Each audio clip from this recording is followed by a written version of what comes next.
अमरावती महानगर पालिका के बडनेरा जोन के फर्जी बिल घोटाले के दोनों मुख्य आरोपी कई दिनों से फरार थे और इसकी जांच आर्थिक अपराध शाखा को सौंपी गई थी और आर्थिक अपराध शाखा को जांच सौंपने के पश्चात से दोनों आरोपी फरार रहने के चलते शहर में चर्चाओं का बाजार गर्म था। लेकिन आर्थिक अपराध शाखा के वरिष्ठ पुलिस निरीक्षक शरद कुलकर्णी इन शातिर आरोपियों की तलाश में जुटे हुए थे और अमरावती शहर सहित ग्रामीण क्षेत्र में भी इन शातिर चोरों को पकड़ने के लिए जाल बिछा रखा था। सोमवार की दोपहर आखिर वरिष्ठ पुलिस निरीक्षक शरद कुलकर्णी और उनकी टीम ने दोनों ही मुख्य शातिर आरोपियों को कोर्ट परिसर के बाहर से हिरासत में लिया और इन दोनों ही शातिर आरोपियों को पकड़कर पुलिस का दल पुलिस आयुक्तालय में ले गया और आर्थिक अपराध शाखा के वरिष्ठ पुलिस निरीक्षक सहित उनके दल ने इन दोनों शातिर आरोपियों से पूछताछ शुरू कर दी है। संभावनाएं ऐसी भी व्यक्त की जा रही है कि ये दोनों शातिर आरोपी पकड़ में आने के चलते अब अमरावती महानगर पालिका सहित बडनेरा के भी कई नाम इसमें उजागर हो सकते हैं और 74,80,000 रुपए के फर्जी बिल घोटाले के मामले में कई बड़े बड़े खुलासे सामने आ सकते हैं। और इस संदर्भ में आइए जानते हैं इन दोनों आरोपियों के पकड़े जाने के संदर्भ में अधिक जानकारी। तो दोपहर को मालूमात मिली कि वो कोर्ट में जा रहे हैं कागज पत्र लेने के लिए। हम हमारे टीम के साथ कोर्ट में पहुंचे तो कलेक्टर ऑफिस के चौक में हमको संदीप रायकवार और अनूप सारवान दोनों मिल गए। हमने उनके पास पूछताछ की है और अभी उनकी कार्रवाई आगे जारी है। सर, बीते दिनों आपने जो कर्मचारियों से मालूमात ली थी महानगर पालिका के, जिनसे 10 से 12 अधिकारी कर्मचारियों से, और इस संदर्भ में और क्या नए खुलासे होने की आशंका है? ये दोनों को हमने अभी अटक कर रहे हैं। उनको पूछताछ करके तपास में जो निष्पन्न होगा उसके ऊपर कार्रवाई करेंगे, आगे कार्रवाई की जाए। करोड़ों रुपए की निधि से बडनेरा अमरावती मुख्य मार्ग पर सीमेंट कंक्रीटकरण का निर्माण कार्य शुरू हुआ था, लेकिन इसमें बडनेरा वासियों की सबसे बुरी दुर्दशा हो रही है। बीते 2.5 वर्षों से बडनेरा अकोला टी पॉइंट से लेकर नेमानी गोडाउन परिसर तक इस मार्ग का विकास कार्य रुका हुआ है और इस रुके विकास कार्य के चलते बडनेरा से लेकर नेमानी गोडाउन तक ये मुख्य मार्ग जगह जगह विशाल गड्ढे पड़ चुके हैं। और इस संदर्भ में बडनेरा की पहल फाउंडेशन की संस्थापक अध्यक्ष डॉक्टर अल्बिना हक सहित पदाधिकारियों ने मिलकर सार्वजनिक बांधकाम विभाग के भाग क्रमांक 2 के उप विभागीय अभियंता देशमुख से मुलाकात की। आपको बता दें कि बडनेरा यवतमाल टी पॉइंट से लेकर शमशान भूमि तक इस मार्ग पर इतने बड़े बड़े गड्ढे पड़ चुके हैं कि इस मार्ग पर पैदल चलना भी दुश्वार हो चुका है। वहां से थोड़ा आगे बढ़ने के पश्चात बडनेरा के रेलवे ओवरब्रिज की भी परिस्थिति ऐसी ही कुछ नजर आ रही है। साथ ही बडनेरा यूनिवर्सिटी स्थित सावता मैदान से लेकर बडनेरा यूनिवर्सिटी बाईपास तक इस मार्ग पर भी जगह जगह विशाल गड्ढे पड़ चुके हैं। वहां से थोड़ी दूरी पर आगे चलने पर नरखेड़ रेलवे ओवरब्रिज पर भी यही हाल हो चुका है। नरखेड़ ओवरब्रिज पर तो मुख्य ब्रिज का एक भाग पूरी तरीके से खुद चुका है और इस खुदे भाग में केवल बड़ी बड़ी गिट्टियां ही गिट्टियां नजर आ रही है। रेलवे ओवरब्रिज के दोनों ही ओर से जगह जगह पर बड़े बड़े विशाल गड्ढे हैं और बारिश का पानी इन गड्ढों में भरा रहने के चलते रात के समय यहाँ पर दुर्घटनाओं के अंदेशे भी बढ़ चुके हैं। इस कड़ी में बडनेरा पहल फाउंडेशन द्वारा सार्वजनिक बांधकाम विभाग के उप विभागीय अभियंता देशमुख से चर्चा की गई और बडनेरा शहरवासियों को हो रही परेशानी के चलते उन्हें इस संदर्भ में अवगत भी कराया गया। आज की परिस्थिति में बारिश होने के चलते बडनेरा से लेकर नेमानी गोडाउन परिसर तक आने जाने वाले सैकड़ों राहगीरों को खासी परेशानी का सामना करना पड़ता है। परेशानी उस समय बढ़ जाती है जब बारिश शुरू हो जाती है, क्योंकि बारिश शुरू होने के चलते इन बड़े बड़े विशाल गड्ढों में पानी भर जाता है और पानी भरने के चलते ये गड्ढे नजर नहीं आते हैं, जिसके चलते अनेकों दुर्घटनाएं भी अब तक घटित हो चुकी है। पहल फाउंडेशन की संस्थापक अध्यक्ष डॉक्टर अल्बिना हक ने साथ ही बडनेरा के साहिल लॉन से लेकर सावता मैदान तक रुके विकास कार्य के संदर्भ में में भी चर्चा की और इस संदर्भ में चर्चा करने के पश्चात सार्वजनिक बांधकाम विभाग उप विभागीय अभियंता देशमुख ने पहल फाउंडेशन की संस्थापक अध्यक्ष डॉक्टर अल्बिना हक को आश्वासन दिया कि आने वाले 8 दिनों के भीतर ही इन बड़े बड़े गड्ढों को भरकर मार्ग को सुचारू रूप से नागरिकों के लिए सुविधाजनक बनाया जाएगा, क्योंकि इस समय बारिश का मौसम चल रहा है और बारिश के मौसम में डामरीकरण करना मुमकिन नहीं है। तो इस संदर्भ में पहल फाउंडेशन की संस्थापक अध्यक्ष डॉक्टर अल्बिना हक ने कहा कि क्यों ना इन गड्ढों में सीमेंट कंक्रीटकरण का माल भर दिया जाए, जिसके चलते ये गड्ढे दोबारा ना फूटेंगे और क्षेत्रवासियों को परेशानी भी नहीं होगी। काफी देर चर्चा करने के पश्चात उप विभागीय अभियंता देशमुख ने पहल फाउंडेशन की संस्थापक अध्यक्ष और पदाधिकारियों को विश्वास में लेकर 8 दिनों के भीतर कार्य करने के संदर्भ में आश्वासन दिया और बहुत जल्दी बडनेरा के रुके विकास कार्यों को भी सार्वजनिक बांधकाम विभाग पूरा करने के संदर्भ में काम कर रहा है। आइए जानते हैं इस संदर्भ में पहल फाउंडेशन की संस्थापक अध्यक्ष डॉक्टर अल्बिना हक से कि बडनेरा वासी क्या परेशानियों का सामना कर रहे थे। आज हम पहल फाउंडेशन की तरफ से माननीय अभियंता उप अभियंता श्री देशमुख से मिले और उनको हमने बडनेरा की जो असंख्य समस्याएं हैं उसमें से एक जो मेजर समस्या है, जैसे Narkhed railway overbridge, university point, Badnera railway station और यवतमाल से जो अकोला की तरफ जो जाता हुआ हिंदू शमशान भूमि जो होता हुआ रास्ता है, तो इन रास्तों की जो बदहाली है इसके ऊपर हमने उनसे चर्चा की और साथ ही में उनको ये भी बताया कि जो एक तो ये रोड के हाल, रास्तों के हाल खराब है, उसके बाद वो जो रोड का काम जो पेंडिंग है अलमास गेट के सामने, उसकी वजह से हमारा पहल के अंडर में सैंक्शन किया हुआ एक इम्पॉर्टेंट प्रोजेक्ट जो पूरी जुड़ी बस्ती के लिए बहुत इम्पोर्टेंट है, बस स्टॉप जो हमने सैंक्शन कराया है, इस बात को कम से कम तीन महीने से ज़्यादा हो गए हैं और वो काम इस रोड के कारण पेंडिंग है, क्योंकि ये रोड कंप्लीट नहीं हुआ है तो वो हम बस स्टॉप वहाँ पे नहीं लगवा सकते। तो इस कारण से हम अभियंता श्री देशमुख सर से चर्चा करने आए थे और सर से काफ़ी आधा घंटा चर्चा होने के बाद बहुत पॉजिटिव एक उनका उत्तर मिला कि 1 हफ्ते के अंदर ही वो जल्द से जल्द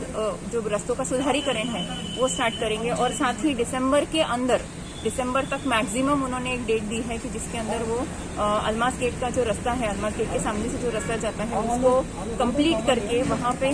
ताकि हम वापस महामंडल वहाँ पे अपना बस स्टॉप स्थापित कर सकता है, जिससे पूरी जो जूनी बस्ती है, टोटल जूनी बस्ती की जो समस्या है कि उनको नई बस्ती जाना पड़ता है बस स्टॉप के लिए, वो हल होगी और साथ ही जो बाकी भी आवागमन का जो विषय है, जो मसले हैं, वो भी हल होंगे। महाराष्ट्र के मुख्यमंत्री व शिवसेना प्रमुख उद्धव ठाकरे के जन्मदिन के अवसर पर मुस्लिम बहुल क्षेत्र में भी शिवसेना कार्यकर्ताओं द्वारा रक्तदान शिविर का आयोजन किया गया था। रक्तदान शिविर का कार्यक्रम वलगांव रोड स्थित अब्दुल्ला हॉल में आयोजित किया गया था। इस रक्तदान शिविर का उद्घाटन शिवसेना जिला प्रमुख सुनील खराटे, प्रकाश टेटू, विकासशील के विजय खंडारे आदि कार्यकर्ताओं की उपस्थिति में हुआ। इस रक्तदान शिविर में अमरावती के मुस्लिम बहुल क्षेत्र से 60 रक्तदाताओं ने मुख्यमंत्री उद्धव ठाकरे के जन्मदिन के अवसर पर रक्तदान किया और रक्त संकलित करने के लिए पीडीएमसी की टीम यहाँ पर उपस्थित थी। शासकीय नियमों का पालन कर वो सोशल डिस्टेंसिंग के जरिए कार्यक्रम संपन्न हुआ। इस रक्तदान शिविर में हाजी इरफान सेठ, याह्या का पठान, हाजी मेराज खान पठान, असलम खान पठान, हाफिज नाजिमुद्दीन अंसारी, मौलवी अब्दुल्ला, मोहम्मद जाकिर, एडवोकेट शोएब खान, सैयद जुबैर, अशरफ नागरिया, सैयद अफसर अली, हाजी रफीक शाह, मोहम्मद भाई, इरफान खान, जहीर भाई, कमर काजी, अकरम पठान, सईद खान, गुड्डू हमीद, आरिफ खान, यूसुफ खान, सज्जाद रेहान, आरिफ कुरैशी, सिराज मेमन, शेख अमीन, शेख हमीद, एजाज पटेल, शेख नौशाद, हाफिज शेख, अब्दुल आलम मुर्तुजा, मुन्ना अली शाह, अलीम मास्टर, अजहर सिद्दीकी, अफरोज पठान, अकरम पठान, निसार मंसूरी आदि क्षेत्र के प्रतिष्ठित नागरिक भी उपस्थित थे। महाराज मुस्लिम ब्रिगेड की तरफ से आज एक बहुत बड़ा कार्यक्रम उद्धव साहब के मुख्यमंत्री उद्धव साहब ठाकरे के जन्मदिन पर रक्तदान शिविर का यहाँ पे बड़े पैमाने पर आयोजन किया था और अभी वो चालू है। जिस तरीके का प्रतिसाद यहाँ पे मुस्लिम क्षेत्र में आज पहली बार इस ब्लड डोनेशन को और आदरणीय मुख्यमंत्री साहब के जन्मदिन के अवसर पर, वो एक अमरावती के लिए मिसाल है। सचमुच ऐसा आयोजन आज के पहले कभी हुआ ऐसा देखा नहीं गया। जिस तरीके से सारी संगठनाएं, करीब 20 संगठनाएं एक साथ आई हुई है और सब ने बड़ी पॉजिटिव एनर्जी के साथ इस कार्यक्रम का आयोजन किया है। ब्लड डोनेशन का महत्व आप सभी को पता है कि ब्लड सभी को लगता है, उसमें कोई जात धर्म देखा नहीं जाता। जिस वक्त किसी का एक्सीडेंट होता है, किसी को कोई बीमारी होती है, तो उस समय वो अमीर गरीब ये भी नहीं देखा जाता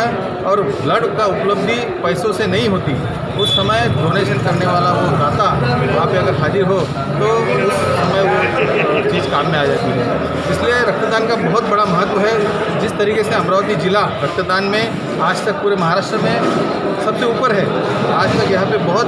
ब्लड डोनेशन कैंप हुए हैं और यहाँ कभी रक्त की कमी नहीं पड़ी है। उसी को देखते हुए जिस तरीके से कोरोना का प्रादुर्भाव, उसके साथ में बाकी भी बीमारियाँ जिस तरीके से फैलाव अमरावती और पूरे देश में फैला हुआ है, उसमें ब्लड डोनेशन बहुत महत्व रखता है। इन सभी को मद्देनजर रखते हुए जिस तरीके से हमारे सभी मुस्लिम भाइयों में खासकर याया भाई और बब्बू भाई इन्होंने जो आयोजन किया है, हाफिज़ नज़ीम साहब, अशरफ भाई, इरफान भाई, और जिस तरह ये इतना बड़ा हॉल जो आरिफ भाई उन्होंने यहाँ दिया है इस कार्यक्रम के लिए, मैं सभी का शुक्रगुजार हूँ। अमरावती शिवसेना जिला की तरफ से आदरणीय मुख्यमंत्री साहब के जन्मदिन पर जो इतना बड़ा प्रोग्राम उन्होंने लिया है, मैं इनके तो सभी को आभार व्यक्त करता हूँ और भविष्य में भी हम साथ में काम करेंगे और कोई जात धर्म हम यहाँ आपस में नहीं होने देंगे। हम सब मिलकर एक रहेंगे। जिस तरीके से ब्लड का रंग लाल होता है, सभी को कोई नाम उस पर लिखा नहीं जाता, कोई हिंदू या मुस्लिम है तो सभी को लगता है। उस तरीके से हम आगे भी भविष्य में एक साथ काम करेंगे, ऐसी सबसे अपेक्षा करता हूँ और इन सभी को आज के हमारे हुड्डा साहब के जन्मदिन पर शुभेच्छा देता हूँ। अमरावती ग्रामीण अपराध शाखा ने 2 शातिर लुटेरों को पकड़ने में सफलता हासिल की। मिली जानकारी के अनुसार बीते फरवरी माह में चांदूर रेलवे मालखेड़ से अमरावती रोड पर एक स्वर्ण व्यवसायी को रास्ते में अड़ाकर नकद और जेवरात लूटने की शिकायत चांदूर रेलवे थाने में दर्ज की गई थी। इसके बाद 6 फरवरी को भी इसी तरह की एक शिकायत चांदूर रेलवे थाने में और दर्ज हुई थी। मामले की गंभीरता को देखते हुए ग्रामीण पुलिस अधीक्षक ने ग्रामीण पुलिस की अपराध शाखा को ऐसे शातिर लुटेरों को गिरफ्तार करने के आदेश दिए थे और इसी बीच एलसीबी की टीम इन शातिर लुटेरों को गिरफ्तार करने के लिए जी जान जुटाकर मेहनत कर रही थी कि इसी बीच पुलिस को गुप्त सूचना मिली कि जिले के नांदगांव खंडेश्वर निवासी सचिन और आकाश ढोरे के रहन सहन में बदलाव आ गया है। इस जानकारी के आधार पर ग्रामीण अपराध शाखा के दल ने आकाश और सचिन को कब्जे में लेकर उनसे पूछताछ की। पहले तो उन्होंने आनाकानी करते हुए असमाधान कारक जवाब दिए, लेकिन खाकी के सामने दोनों ने अपने गुनाह कबूल कर लिए। दोनों की निशानदेही पर नकद 19,000 रुपए और 34,000 रुपए के जेवरात तथा लूट की घटना को अंजाम देते समय उपयोग की जाने वाली मोटरसाइकिल सहित 2 मोबाइल, ऐसा कुल मिलाकर 1,22,000 रुपए का माल जब्त किया है। बताया जाता है कि ये दोनों कुछ दिनों में ऐसी ही एक और स्वर्ण व्यवसाय को लूटने की घटना को अंजाम देने की साजिश बना रहे थे, लेकिन उससे पहले ग्रामीण अपराध शाखा के दल ने इनको पकड़ लिया। यह संपूर्ण कार्रवाई पुलिस अधीक्षक, अपर पुलिस अधीक्षक के मार्गदर्शन में पुलिस निरीक्षक सूरज बोंडे, सह पुलिस निरीक्षक आनंद पिदुरकर, पुलिस हवलदार सुनील केवतकर, चंद्रशेखर खंडारे, श्याम गावंडे, संतोष तेलंग, वैशाली तिवारी, विशाल भानुसे, सरिता चौधरी व चालक हवलदार अब्दुल सईद ने मिलकर की है। ये शातिर चोरों के पकड़े जाने के चलते और भी कई बड़ी चोरियों के खुलासे होने की संभावना ग्रामीण अपराध शाखा द्वारा व्यक्त की जा रही है। अमरावती जिला सहित शहर में जिस रफ्तार से कोरोना संक्रमण बढ़ रहा है वो एक चिंता का विषय है। बीते दिनों भी बडनेरा अमरावती रोड स्थित वॉलमार्ट में काम करने वाला कर्मचारी कोरोना संक्रमित पाया गया था और उस कोरोना संक्रमित मरीज के मिलने के बाद में ये खबर शहर में आग की तरह फैल गई थी। वॉलमार्ट में अमरावती शहर सहित ग्रामीण क्षेत्र से अधिकांश व्यापारी माल खरीदी करने आते हैं, लेकिन अमरावती शहर में जिस प्रकार से दूसरे क्षेत्रों में कोरोना संक्रमित मरीज मिलने के पश्चात उन क्षेत्रों को कंटेनमेंट जोन घोषित कर दिया जाता है और उस क्षेत्र में आवाजाही पर प्रतिबंध लगाया जाता है, लेकिन वॉलमार्ट आज भी नियमित शुरू है। और ये बात की खबर जैसे ही युवा अलायंस ग्रुप मिली तो युवा अलायंस ग्रुप के संस्थापक अध्यक्ष योगेश गुर्दे और सैकड़ों पदाधिकारी वॉलमार्ट पहुंचे और वॉलमार्ट पहुंचने के पश्चात उन्होंने संबंधित अधिकारियों से इस संदर्भ में चर्चा की। लेकिन वहां की तस्वीर कुछ और ही हो चुकी थी। वॉलमार्ट के अधिकारी और कर्मचारी इस बात को मानने से इनकार कर रहे थे कि वॉलमार्ट में किसी भी प्रकार का संक्रमण बढ़ सकता है, लेकिन युवा लॉयंस ग्रुप के सभी पदाधिकारियों ने मिलकर बढ़ते कोरोना संक्रमण को रोकने हेतु वॉलमार्ट के संचालकों से वॉलमार्ट में सुरक्षा के दृष्टिकोण से वॉलमार्ट को बंद रखने के संदर्भ में कहा। इस संदर्भ में बात नहीं बनी तो आखिर युवा लॉयंस ग्रुप सीधे अमरावती महानगर पालिका पहुंचा और मनपा आयुक्त से इस संदर्भ में चर्चा की। मनपा आयुक्त से चर्चा करने के पश्चात भी युवा लॉयंस ग्रुप ऐसा लगा कि बढ़ते कोरोना संक्रमण के संदर्भ में शायद प्रशासन इस बात को गंभीरता से नहीं ले रहा है। यदि जब सामान्य क्षेत्रों को कंटेनमेंट जोन घोषित करने के पश्चात बंद किया जाता है तो फिर वॉलमार्ट को क्यों नहीं। और इस संदर्भ में युवा लॉयंस ग्रुप के संस्थापक अध्यक्ष योगेश गुर्दे से जानते हैं कि उनकी क्या है प्रतिक्रिया। अमरावती शहरामध्ये जे वॉलमार्ट आहे, या वॉलमार्टमध्ये गेल्या 24 तारखेला एक कोरोना पॉझिटिव्ह रुग्ण आढळला। अमरावती शहरात आता सध्याचा आकडा जर पाहिला तर भारावून टाकणारा आकडा आलेला आहे। अशातच या वॉलमार्टमध्ये जो साम्या चॅटर्जी हा जो व्यक्ती कोरोना पॉझिटिव्ह आढळला आहे, त्या व्यक्तीच्या संपर्कात जेवढे जण आले त्यांचं कुठलंही चेकअप झालेला नाही, त्यांचं कुठलं क्वारंटाईन ठेवलं, त्यांना कुठं क्वारंटाईन ठेवण्यात नाही आलं आहे आणि प्रशासन सरळ या गोष्टीकडे दुर्लक्ष करत आहे। आता सध्या त्या वॉलमार्टमध्ये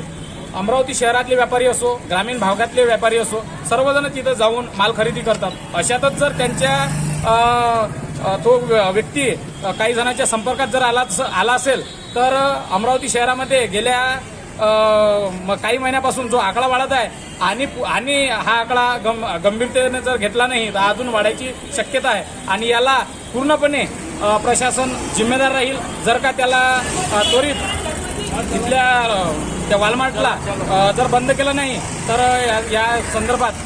प्रशासन जिम्मेदार आहे। धन्यवाद। जय लॉयन्स। याच्या संदर्भात मनपा आयुक्तांनी काय सांगितलं? आम्ही आज या मनपा आयुक्ताच्या तिथं आलेलो आहे। त्यांना आम्ही सांगितलेलं आहे की जे वॉलमार्ट आहे या वॉलमार्टमध्ये सदर व्यक्ती नेहमी ड्युटी तिथं करतो आणि तो 24 तारखेला पॉझिटिव्ह आलेला आहे। जर त्याच्याकडे आपण दुर्लक्ष केलं आणि तिथले जे कर्मचारी आहे, मुजोर कर्मचारी आहे, आम्ही त्यांना जाब विचारला असता त्यांनी पोलिसांना बोलावलं। आम्ही संघटनेच्या मार्फत त्यांना पण सांगितलं, कलेक्टर साहेबांना फोन केला आणि आता महापौर साहेबांना पण आम्ही सांगितलेलं आहे की असा सदर व्यक्ती इथं आढळलेला आहे आणि याच्यासाठी